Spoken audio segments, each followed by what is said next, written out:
నమస్తే అండి. నమస్తే. ప్రస్తుతం తెలంగాణ చూస్తున్నారు కదా! తెలంగాణ రాష్ట్రంలో రేవంత్ రెడ్డి పరిపాలన ఏ విధంగా ఉంది? బాగుందండి. అంటే ఏ విధంగా బావుందంటున్నారు?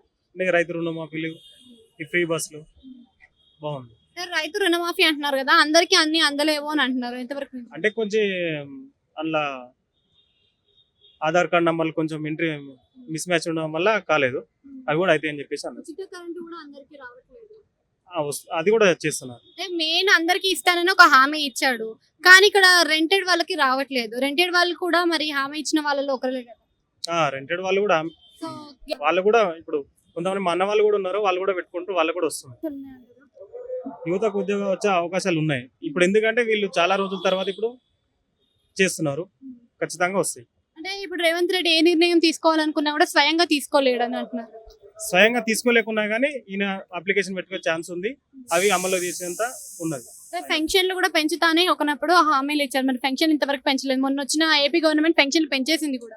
అవును, ఇప్పుడు కొంచెం కొంచెం ఇప్పుడే కదండి అవి కూడా అన్నీ అవుతాయి. ఇంకేం చేస్తే బాగుంటుంది అంటారు రేవంత్ రెడ్డి?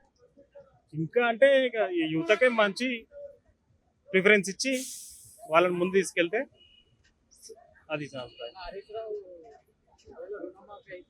రాజీనామా చేస్తే అన్నారు కదా, హరీష్ రావు రాజీనామా చేసే అవకాశం ఉందంటారా?